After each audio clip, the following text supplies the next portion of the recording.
Hello बच्चों, welcome back to my class mission for education. आज हम लोग चर्चा करेंगे अखिल भारतीय सैनिक स्कूल प्रवेश परीक्षा 2018। यह प्रश्न पत्र 2018 में आया हुआ है। यह 2018 में आया हुआ है।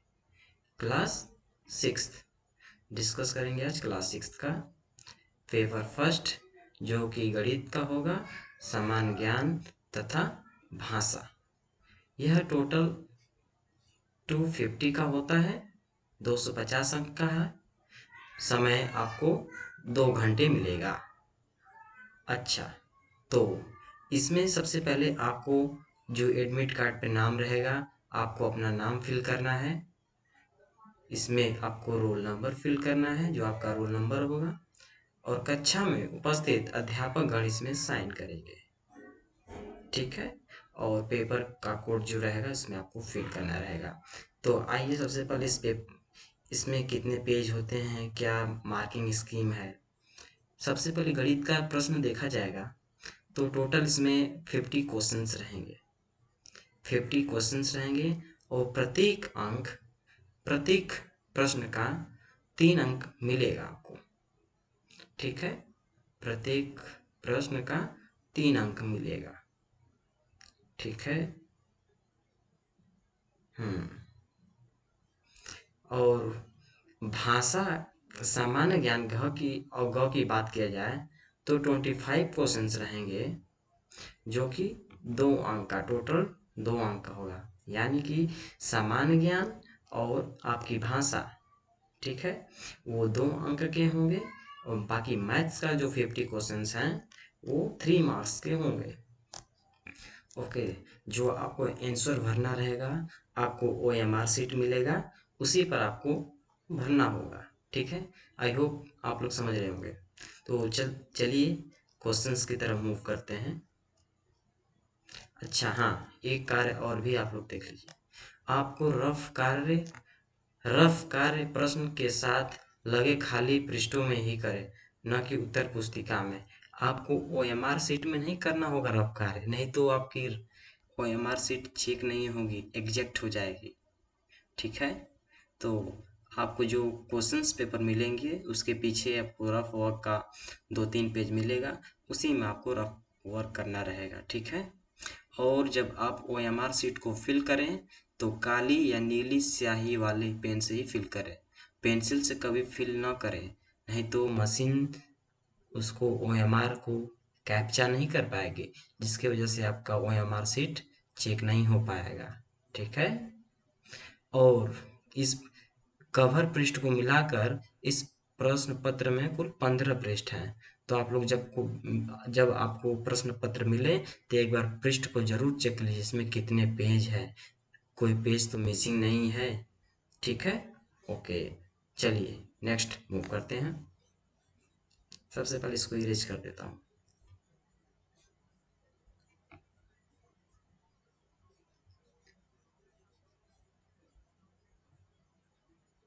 ओके,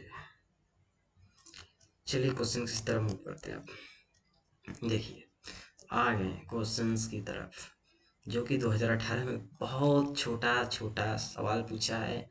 आप लोग चुटकियों में इसको सॉल्व कर सकते हैं। देखिए, दिए गए अंक हैं 5, 8, 7, 5, 2, 0, 6 और 1 से बनने वाली सबसे बड़ी 8 अंक की संख्या बनाना है हमको।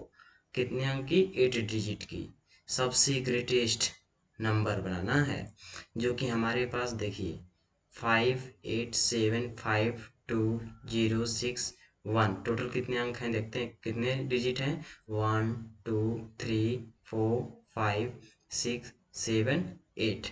तो हमको क्वेश्चन में क्या कहा है? 8 अंकों की बड़ी संख्या बनानी है। ठीक है, 8 अंकों की बड़ी संख्या बनानी है। तो इसको कैसे सॉल्व करेंगे? देखिए, अब आप लोग इसमें देख रहे होंगे डबल 5 2 टाइम्स दिया है, तो इसको देखकर घबराने की कोई ज़रूरत नहीं है। ठीक है, चलिए आइए सॉल्यूशंस की तरफ देखते हैं। मैंने खुद सॉल्यूशन इसको किया हूँ, इसको आप लोग देख सकते हैं। देखिए हमको बड़ी संख्या बनानी है, मेक ग्रेटेस्ट नंबर, हमको सबसे बड़ी संख्या बनानी है, ठीक है। तो हमारी इसमें सबसे बड़ी संख्या क्या है, 8 हो जाएगी। तो सबसे पहले 8 लिखेंगे, ठीक है। उसके बाद इसमें 7 है, तो उसके बाद मैंने 7 लिख दिया। और उसके बाद 7 से लेस कितने हैं, 6 है, ठीक है। तो मैंने 6 लिख दिया। और उसके बाद 5 है, 5 2 टाइम्स है, 2 बार है, एक ये 5 और एक ये 5, ठीक है। तो इसको 2 बार लिख देते हैं, ठीक है, 5 5, ओके। और उसके बाद क्या बचा हमारा, 2 0 1। तो सबसे पहले क्या लिखेंगे, 2 लिखते हैं, फिर 1 लिखेंगे, फिर 0 लिखेंगे। तो हमारा क्या हो जाएगा आंसर, 8 7 6 5 5 2 1 0। तो ऑप्शन हमारा डी इससे मैच करेगा। एक बार इसको देखिए, 8 7 6 5 5 2 1 0, जो कि हमारा ऑप्शन डी करेक्ट है, ठीक है।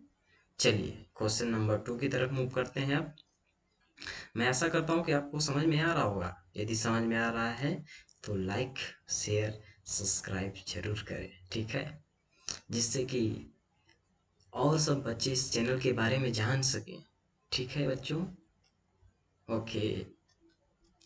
हाँ, एक अगला क्वेश्चन ये है, क्वेश्चन नंबर 2 क्या है, 52,806, 52,086, 52,860, 52,800, 52,860 को आरोही क्रम में व्यवस्थित करें। आरोही क्रम मीन्स असेंडिंग ऑर्डर, आरोही क्रम means ascending order, English medium वाले भी ध्यान देते रहें। आरोही क्रम मीन्स असेंडिंग ऑर्डर, जो कि असेंडिंग ऑर्डर मीन्स हमको किसी नंबर को बढ़ते हुए क्रम में लिखना है। जैसे 1 2 3 4 5 ये सब बढ़ रहे हैं, ठीक है। आरोही मीन्स बढ़ना, स्टेप पे चढ़ना, जैसे आप लोग सीढ़ियाँ पे चढ़ते हैं ना, उसी प्रकार सीढ़ी पे चढ़ना है आपको, मीन्स बढ़ना है, ठीक है। तो जो हमारा ये नंबर दिया हुआ है 1, ये 52,806, 52,086, 52,860, 52,800, 52,860 को हमको असेंडिंग ऑर्डर में लिखना है। तो आइए क्वेश्चंस का सलूशन देखते हैं। देखिए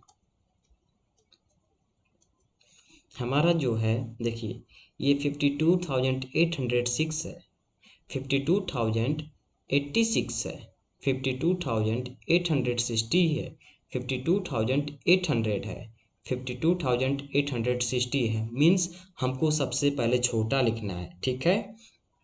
तो हमारा सबसे पहले छोटा इसमें कौन सा अंक दिखता है, देखिए 86 दिख रहा है, ठीक है, 86 तो दिख रहा है ना।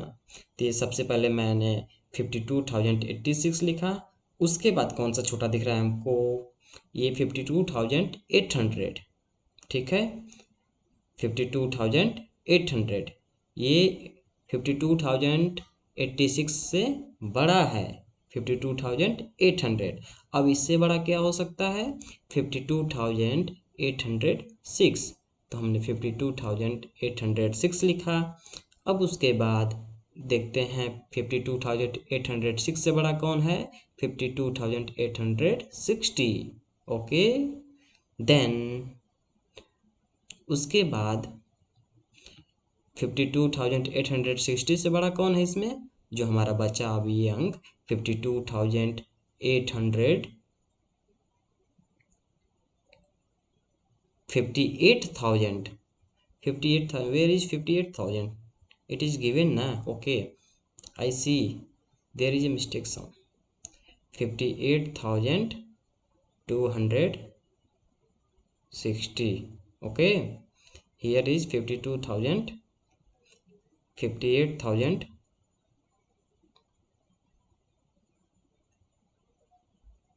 260, okay, then it is correct, option C is correct.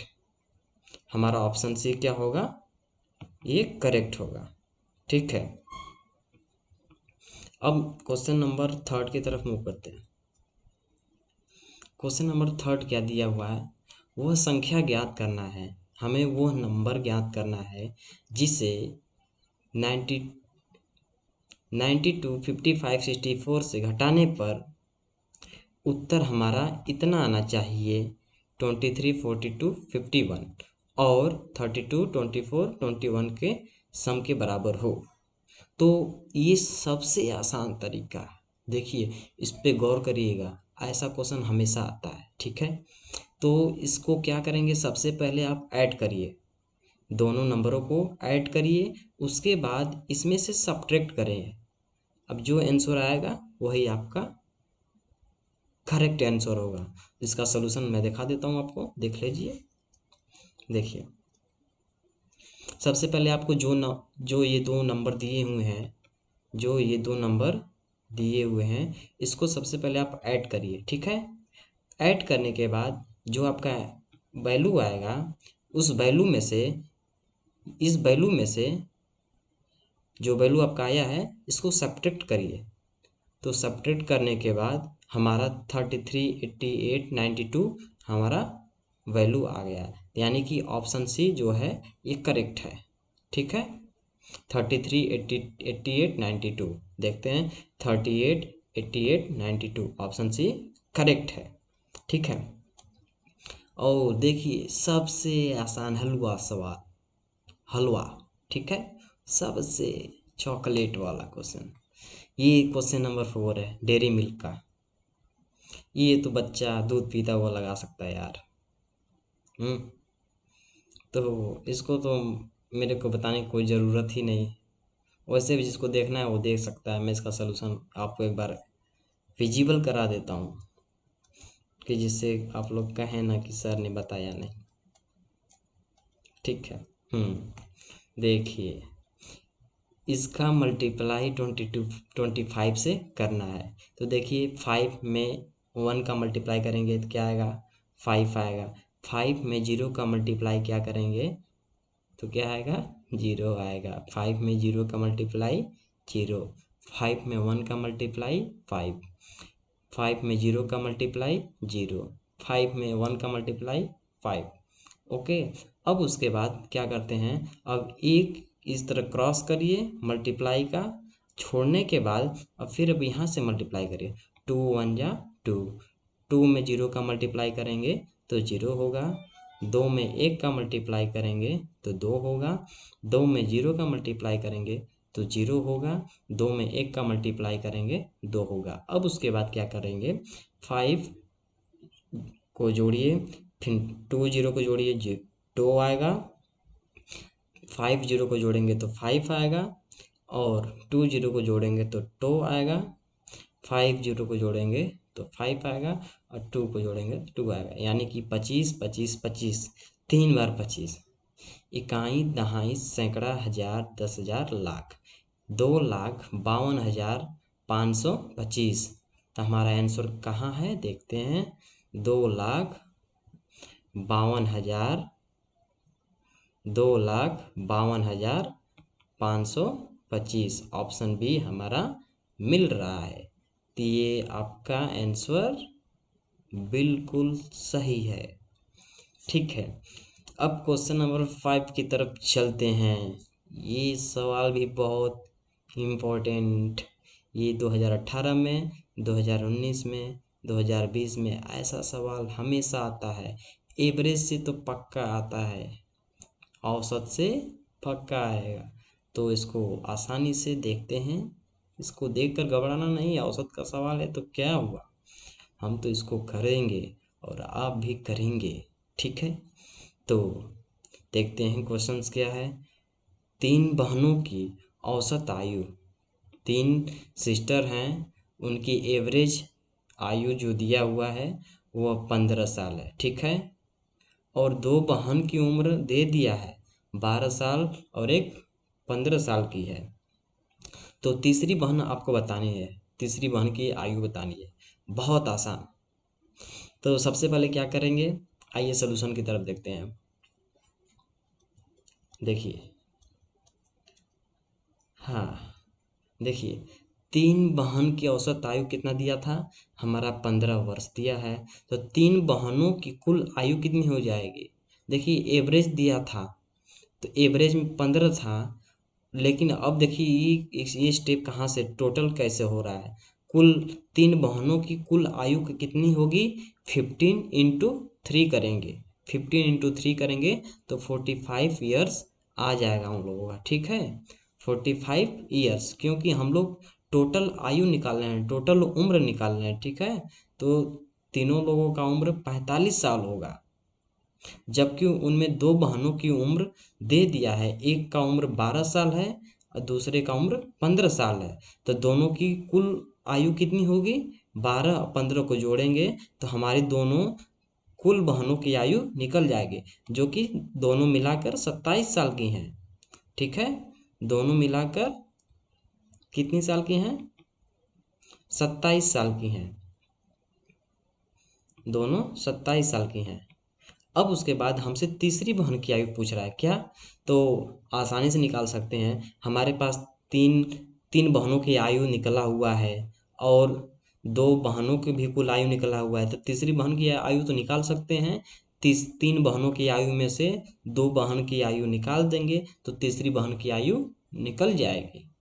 तो ठीक है, तो 3 बहनों की आयु कितना है? 45 है, और 2 बहनों की उम्र कितनी है? 47 साल है, 27 साल है, 27 साल है, 27। ओके, तो यहाँ पर माइनस है। ओके, यहाँ पर माइनस होगा, घटाएंगे तो हमारी आंसर आ जाएगी। क्या आएगा आंसर? 18 ईयर्स। 45 साल है में से 27 साल घटाएंगे तो हमारा 18 साल उत्तर हो जाएगा। 18 साल उत्तर क्या होगा? तीसरी बहन की आयु का उत्तर होगा। ठीक है, तो नेक्स्ट क्वेश्चन। अच्छा हाँ, ऑप्शंस की बात किया जाए, 18 साल किस में दिया है देखते हैं। तो 18 साल option C. Okay, C is correct, 18 साल, 18 ईयर्स।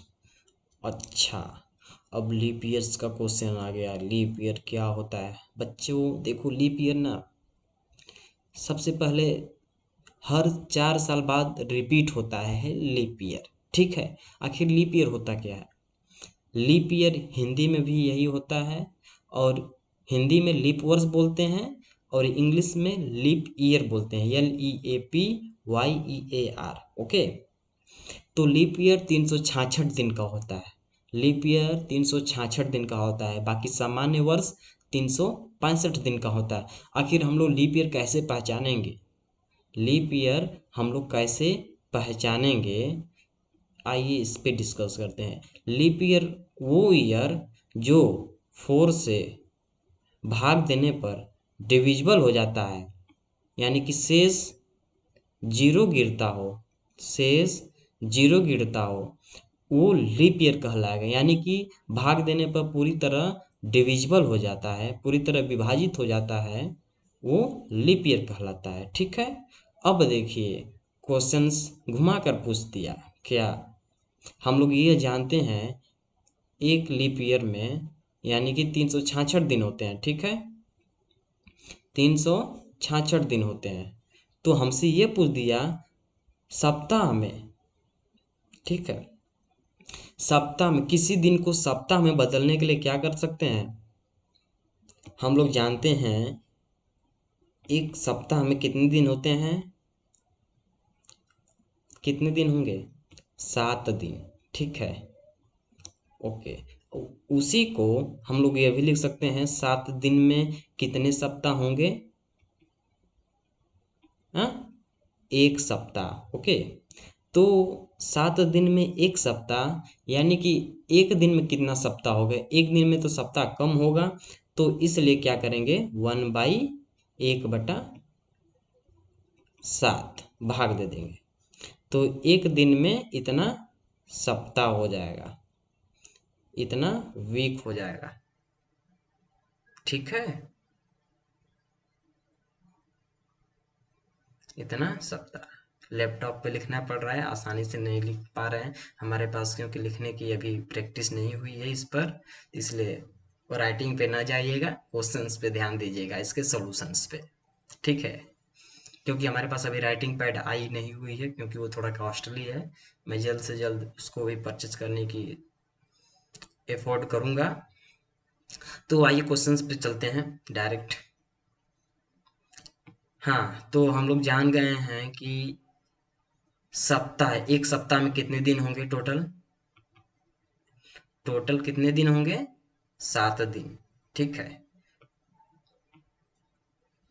तो हमसे पूछ रहा है लीप वर्ष का 7/6, लीप वर्ष यानी कि 366 दिन का, 366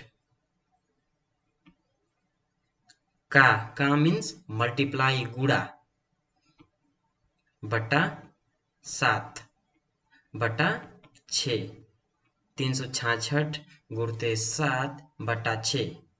अब इसको कटाने के बाद आपको क्या मिलेगा?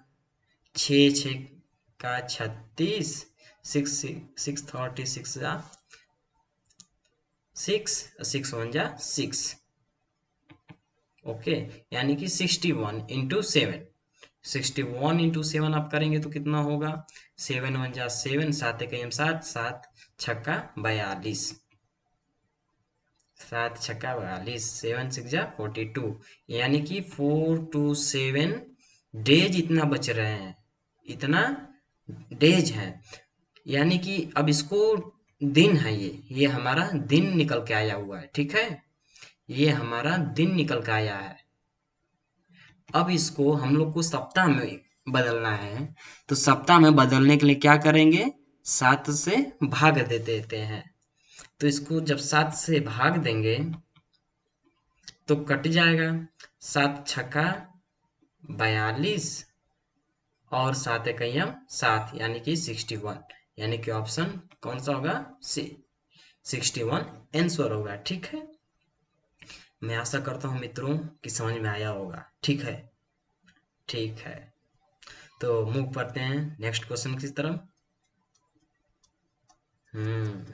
हाँ, रोमन वाला आ गया क्वेश्चन। रोमन अंक को अरबिक अंकों में लिखें, तो इसको कैसे लिखेंगे? हाँ, आइए इसके बारे में थोड़ा डिस्कस कर लेते हैं।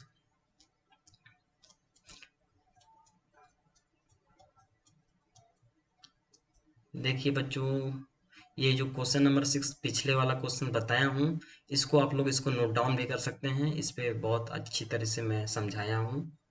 ठीक है, इसको मैं थोड़ा छोटा कर देता हूँ और इसको आप लोग आसानी से देख सकते हैं। ठीक है, इस वीडियोज को पॉज करिए, पॉज करके इसको नोट डाउन करिए। ठीक है, जब भी आप मेरे वीडियोज को देखें ना, तो बेसिकली आप लोग अपने साथ साथ पेन और नोटबुक लेके जरूर बैठें, क्योंकि मैं बच्चों इंपॉर्टेंट क्वेश्चंस बताऊंगा ना कि आप लोग इसी तरह सैनिक स्कूल में चले जाएंगे। बस मेरे लेक्चर को इतना ध्यान से देखें, समझ लीजिए क्रैक करेंगे ही करेंगे। चलिए अब क्वेश्चन नंबर 7 की तरफ चलते हैं। हाँ बच्चों, तो रोमन अंक को देखेंगे हम लोग। देखिए, ये फर्स्ट पाई इस तरह ड्रा करेंगे तो इसका मतलब 1 होता है। इसी तरह का डबल पाई खींच देते हैं तो उसको 2 से बताते हैं। और 3 पाई खींच देंगे खड़ी तो 3 बोलेंगे। और देखिए, एक पाई और भी जैसा, भी को हम लोग 5 से बोलते हैं। एक पाई मतलब इसमें से घटा देते हैं, ये 5 का सिंबल होता है, 5 में से एक गया 4। उसी प्रकार भी को 5 से डिनोट करते हैं। अब भी आई के आगे एक सी, यानी कि भी में एक जोड़ देते हैं, यानी कि 6 हो जाएगा। उसी प्रकार 7, उसी प्रकार 3 पाई जोड़ देते हैं भी में, भी 5 को डिनोट करता है, 5 में 3 जोड़ेंगे तो 8 हो जाएगा। ठीक है, ओके। देन ये जो यक्स है हमारा, ये 10 है, इसका वैल्यू 10 होता है यक्स का। ठीक है, इसका वैल्यू 10 होता है। 10 में से एक घटा देंगे तो हमारा 9 मिलेगा। ठीक है, ये इसका वैल्यू 1 होता है। हमेशा बच्चों ध्यान रखें, जब पीछे लग गया तो मतलब वैल्यू घट गया, आगे लग गया यानी कि राइट साइड लग गया तो वैल्यू बढ़ गया, यानी कि लेफ्ट साइड लगा तो वैल्यू घट गया। ठीक है। अच्छा, अब देखिए यल से क्या होता है। यल से 50 होता है, सी से 100 होता है, डी से 500 होता है, एम से 1000 होता है। तो हमारा क्वेश्चंस क्या था, C D X L I X, इसका हमको रोमन बताना था। इसको हमको रोमन अंकों में दिया हुआ है, इसका हमको नंबर बताना था। देखिए ये यक्स आई आई यक्स है ना, तो यक्स आई, देखिए ये यक्स आई मैंने लिखा हूँ यहाँ पे, इसका वैल्यू कितना होता है, 9 होता है, तो मैंने इसको 9 लिखा। ठीक है। अब उसके बाद देखिए यल और यक्स है। यल मीन्स क्या होता है, 50। 50 है और इसके पीछे एक लगा हुआ है, पीछे यक्स लगा हुआ है, यानी कि यक्स का वैल्यू 10 होता है। 50 में से 10 गया 40, 40 में लिखा हूँ। ठीक है। अब उसके बाद डी का मतलब क्या होता है, 500। 500 और सी का मतलब 100 होता है। डी के पीछे लगा है सी, यानी कि 100 घटा देते हैं तो 400 बचा। ठीक है।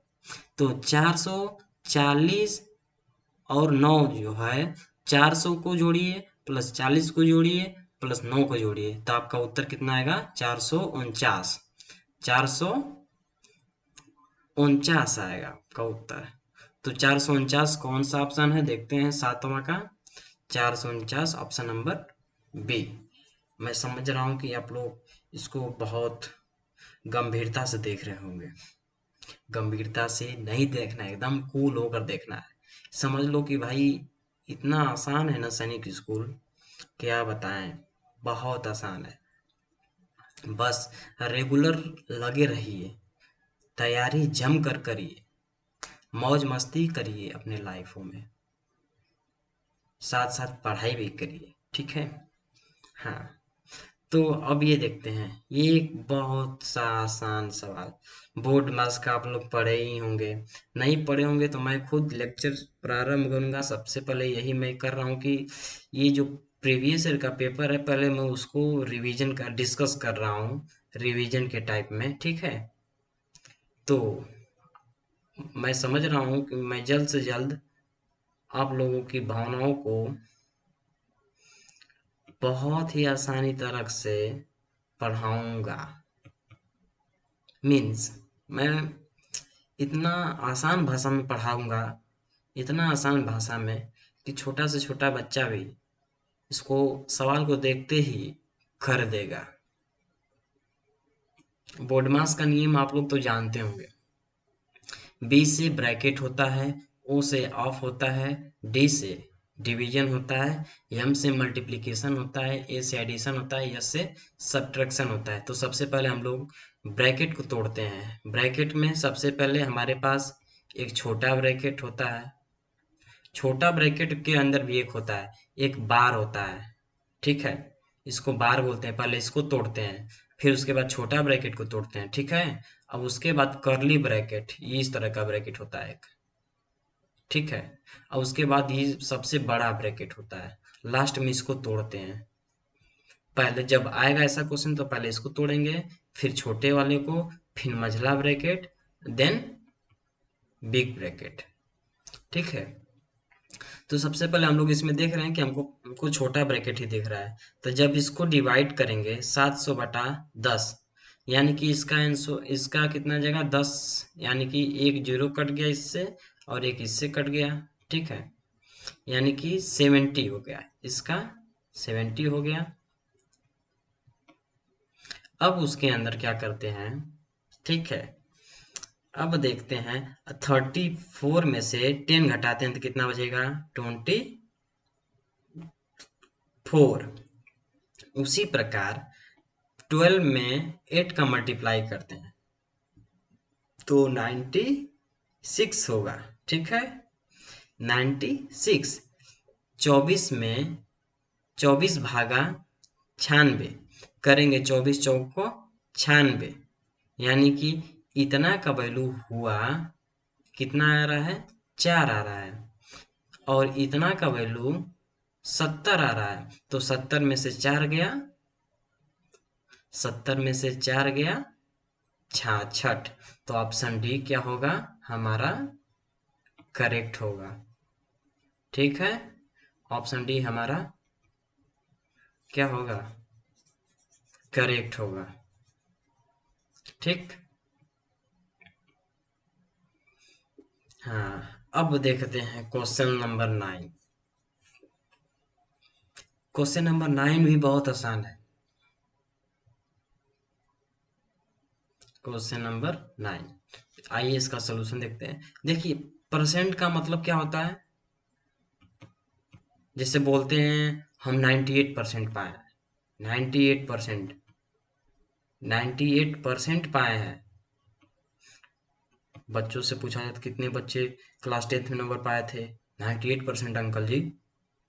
वाह बेटा, कमाल कर दिए। ठीक है, ऐसे तो 98% का मतलब क्या हुआ, वो परसेंट का मतलब 100 होता है, परसेंट का मतलब 100 होता है, तो 98/100 लिख सकते हैं। ठीक है, 98/100 लिख सकते हैं, यानी कि 100 में कितना पाए हैं, 98 नंबर पाए हैं।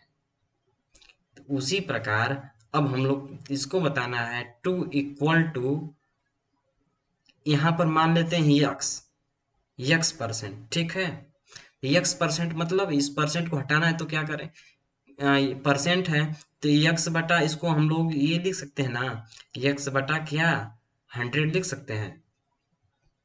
जैसे मैं अभी उस क्वेश्चन को बताया हूँ, जैसे आप मान लीजिए आपके पिताजी हैं, पूछेंगे कक्षा 5वीं में कितना नंबर पा, कितना परसेंट पाए हैं बेटा, तो आप लोग बोलेंगे पापा मैं 92% पाया हूँ कक्षा 5 में। तो पापा बोलेंगे वाह बेटा, ठीक है।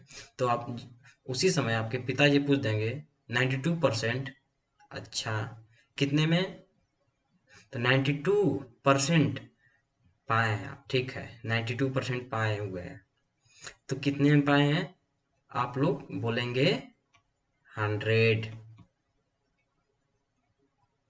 ठीक है, परसेंटेज का मतलब 100 होता है। ठीक है, तो हम लोग यक्स परसेंट को क्या लिखें, इतना यक्स/100 लिख दिए।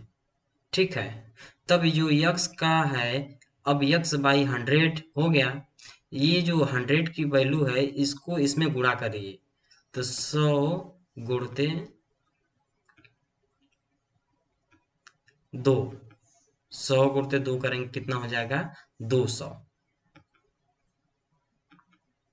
ठीक है, 100 गुणते 200, यानी कि आपका आंसर 200 होगा। यक्स का वैल्यू कितना आ जाएगा 200, तो वही आपको पूछना था, यही आपसे पूछ रहा था कितना वैल्यू होगा 200। तो ऑप्शन कौन सा सही होगा, ऑप्शन ए सही होगा। ठीक है, ऑप्शन ए सही है, ऑप्शन ए इज करेक्ट। अच्छा, अब क्वेश्चन नंबर 10 की तरफ चलते हैं। बहुत धीरे धीरे सॉल्व कराएंगे बच्चों। अब इस लेक्चर को अभी और क्वेश्चंस की तरफ ज़्यादा ज़्यादा क्वेश्चन नहीं करेंगे, थोड़ा ही करेंगे, लेकिन क्वेश्चन सटीक होगा और इसका एक्सप्लेनेशन जो होगा वो भी सटीक होगा। इसमें किसी प्रकार का इधर उधर का लेक्चर नहीं चलेगा, चलेगा तो सटीक चलेगा, नहीं तो बहुत कम चलेगा। तो मैं प्रयास करता हूँ कि लेक्चर कम से कम 2 दिन में एक लेक्चर प्रोवाइड आपको करें, क्योंकि अभी मैं भी पढ़ाई ही कर रहा हूँ, तो उसके लिए भी कुछ समय निकालना पड़ता है। तो समय बचता है तो मैं आप लोग के बारे में भी सोचता हूँ कि लेक्चर बच्चों के लिए बनाया जाना चाहिए। तो चलिए क्वेश्चन की तरफ मूव करते हैं। क्वेश्चन नंबर 10 क्या है, क्वेश्चन नंबर 10 में बिक्की है एक, जो कि 3,000 रुपये में एक साइकिल खरीदते हैं। बिक्की जो है 3,000 रुपये में एक साइकिल खरीदते हैं। ठीक है, क्रय मूल्य उनका साइकिल का कितना है 3,000 है, जबकि उसे 2700 रुपये में 2,700 रुपये में बेच देते हैं। वाह, विक्की जी हैं 3,000 रुपये में साइकिल खरीदते हैं और 2,700 रुपये में ही बेच देते हैं। तो इस क्वेश्चन से आपको क्या कुछ समझ में आ रहा है, ठीक है। और देखिए इस क्वेश्चंस में उसकी हानि या लाभ प्रतिशत की गणना करनी है, बताना है प्रतिशत लाभ हुआ है कि हानि हुआ। तो आप लोग खुद ही सोचिए। देखिए विक्की हैं, मार्केट जाते हैं, वो 3,000 की साइकिल खरीदते हैं और उसे क्या करते हैं 2700 रुपये में बेच देते हैं। घर आते हैं, बोलते हैं पसंद नहीं है, मैं इसको बेचने जा रहा हूँ। तो एक ग्राहक है, वो 2700 रुपये में खरीद लेता है। तो उसे कितने उसे क्या होगा, लाभ होगा कि हानि? इसको हानि होगा। कितने रुपए की? 3,000 रुपये का खरीदा, उसको 2700 रुपये में बेचा, यानी कि 300 रुपये की हानि हो रही है। हानि, लॉस हो रहा है उसे। यानी कि कास्ट प्राइस है 3000 और सेलिंग प्राइस है 2700 रुपीज, तो उससे लॉस होगा ना। अच्छा, अब ये बात हुआ कि उसकी हानि तो हो रही है, यहाँ पर तो लाभ तो होगा नहीं। ठीक है, यहाँ पर तो लाभ होगा ही नहीं, उसे नुकसान हो रहा है। कितने रुपए का नुकसान हो रहा है? 300 रुपये का। कितने रुपए का? 300 रुपये का। ये आपका क्रय मूल्य हुआ और ये आपका विक्रय मूल्य हुआ। ठीक है, क्रय मूल्य में से विक्रय मूल्य जब घटाएंगे तो यानी कि हानि होता है। हानि बराबर क्रय मूल्य माइनस विक्रय मूल्य, यानी कि 300 रुपये की हानि हुई। ठीक है, यानी कि जब अब क्या बोल रहा है, हानि तो हो गया, उसके बाद प्रतिशत हानि हमसे पूछ रहा है। तो प्रतिशत हानि का फार्मूला होता है हानि गुणते 100 बटा में क्रय मूल्य। हानि गुणते 100 बटा में क्रय मूल्य। ठीक है, हाँ। देखिए हमने साइकिल को कितने रुपए में खरीदा था? 3,000 रुपये में, और उसको बेच रहा हूँ 2700 रुपये में, 2,700 रुपये में। तो उसे क्या होगा? हानि होगा। कितने रुपए की? 300 रुपये की। तो बच्चों देखो, ये जो फार्मूला है ना, इसको आप लोग जरूर से जरूर याद कर जाइए, क्योंकि क्वेश्चंस आता है हमेशा प्रतिशत हानि पे, प्रतिशत लाभ पे, हानि पे, लाभ पे, क्रय मूल्य निकालना होता है, विक्रय मूल्य निकालना होता है। तो अभी मैं इसके आगे और सोल्यूशन आपको कराऊंगा, जिसमें आपको कंसेप्ट एकदम क्लियर हो जाएगा। तो सबसे पहले अभी इस क्वेश्चन को हम लोग डिस्कस कर लेते हैं। ठीक है, तो प्रतिशत हानि का फार्मूला याद कर लीजिए, अपने कॉपी में नोट डाउन करिए। प्रतिशत हानि बराबर क्या होता है? हानि गुणते 100 बटा में क्रय मूल्य, यानी कि इंग्लिश में बोलते हैं percent loss equal to loss into 100 by CP, cost price. Okay, तो हमारा लॉस कितना हुआ? 300 रुपीज। हानि कितने रुपए की हुई? 300 की। गुणते 100 मल्टीप्लाई इंटू 100 बाई 3000। 3000 क्या हमारा क्रय मूल्य? क्रय मूल्य मीन्स खरीद मूल्य। विक्रय मूल्य मीन्स बेचा हुआ, बेचते हैं। ठीक है, तो 300 गुणते 100 बटा में 3,000। तो देखिए 3 जीरोस कट जाते हैं, 1 जीरो, 2 जीरो, एक 3 जीरो, बचा 30। यानी कि 3 से 30 कटाएंगे तो 10 बार में कटेगा, यानी कि 10% का क्या होगा? लॉस होगा, नुकसान होगा। ठीक है, तो ऑप्शन इसमें कौन सा सही है? 10% नुकसान हो रहा है, तो ऑप्शन ए सही है। ठीक है, तो बच्चों आज के लिए इतना ही। मैं आशा करता हूँ कि आपको लेक्चर एकदम सही में आया होगा। यदि सही में आया है ईमानदारी से, तो इस चैनल को जरूर सब्सक्राइब करो और इस इस लेक्चर को लाइक भी करें, तथा अपने मित्रों को इस चैनल को बारे में जरूर बताएं, ताकि आगे आने वाली वीडियोस भी आप उनको इसके माध्यम से, इस चैनल के माध्यम से उनको इसके बारे में बता सकें कि मैं इस चैनल पे यहाँ पर सॉल्यूशन 2018 का क्वेश्चंस पेपर सॉल्व कराया गया, जिसमें मैं भी प्रैक्टिस किया हूँ। एकदम सही लग रहा है। ठीक है बच्चों, थैंक यू, गुड बाय।